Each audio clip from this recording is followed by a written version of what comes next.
रेणुका की शादी कुछ ही दिनों पहले शास्त्री नगर में हुई थी। रेणुका बहुत ही आलसी लड़की थी।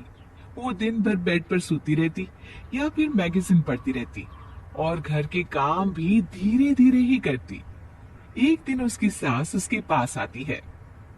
बहू, आज बेसन का चिला बना दे, बड़ा मन कर रहा है। हाँ मम्मी जी, बनाती हूँ थोड़ी देर में। थोड़ी देर में? अरे थोड़ी देर में तो रात के खाने का वक्त हो जाएगा बहू। अच्छा मम्मी जी, तो फिर आप रात का खाना ही खा लीजिएगा ना। हे भगवान, कैसी आलसी बहू मिली है मुझे, हर काम को बस टालती ही रहती है। रेणुका दिन भर बस आलस पना ही करती रहती। एक बार रात के खाने पर सब बैठे हैं तो रेणुका का पति कहता है, अरे ये क्या, आज फिर से करेला? रेणुका, हफ्ते में तीसरी बार ऐसा हुआ है कि करेला बन रहा है।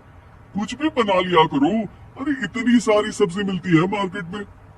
हाँ, पर अब कौन मार्केट जाए और सब्जी लेकर आए, इसलिए जो था घर पर वही बना दिया। बहू, फ्रिज खोलकर देखती तो पता चलता कि सारी सब्जियां रखी होती है, पर तुम्हारा आलसपन खत्म हो तो तुम्हारी नजर जाए ना। विशाल कमरे में आकर रेणुका से पूछता है, रेणुका, मैंने कहा था तुमसे कि मेरे लिए रुमाल ले आना। मेरे सारे रुमाल खराब हो गए हैं। तुम ले आई क्या?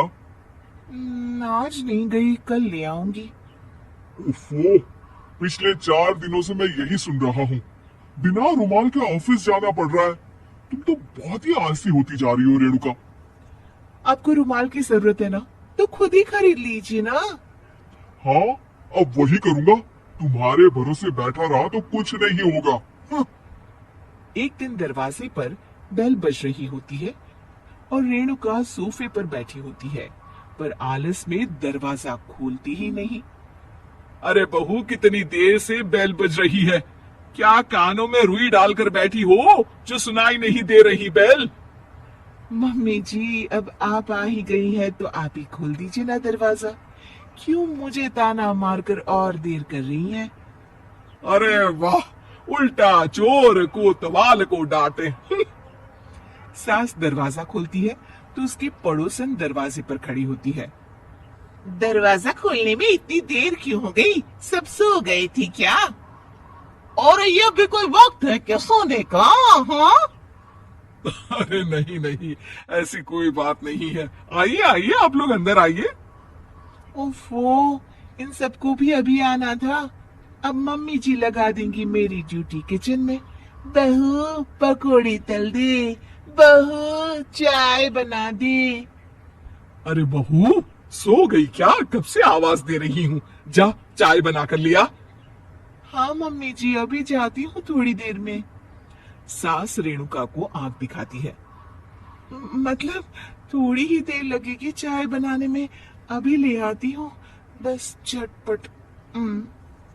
रेणुका रसोई में जाती है और इसी आलसीपन में वो चीनी की जगह नमक डाल देती है। जैसे ही सब चाय का घूंट भरते हैं, चाय थूक देते हैं। थू थू थू थू, ये कैसी चाय बनाई है तूने रेणुका? इसमें तो सारा नमक भरा है।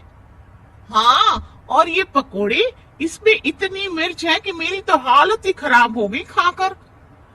और रेणु जी, आपकी खातिरदारी में पहले तो कभी कोई कमी नहीं रहती थी, पर जब से आपकी ये बहू आई है ना, मामला कुछ गड़बड़ा सा गया है। हाँ हाँ, जहाँ आप इतनी एक्टिव है, वहीं आपकी बहू एकदम आलसी, एकदम राम मिलाई जोड़ी लगती है।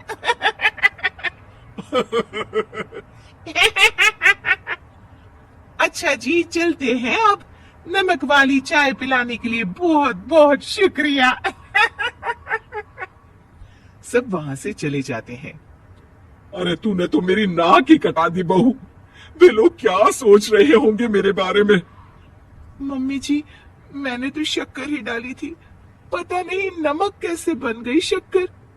शक्कर नमक नहीं बना बहू रानी, तुम्हारा ये जो आलसपना है ना, ये उसी का नतीजा है। सॉरी मम्मी जी, अब मैं ये आलसपन छोड़कर सारे काम अच्छे से मन लगाकर करूंगी।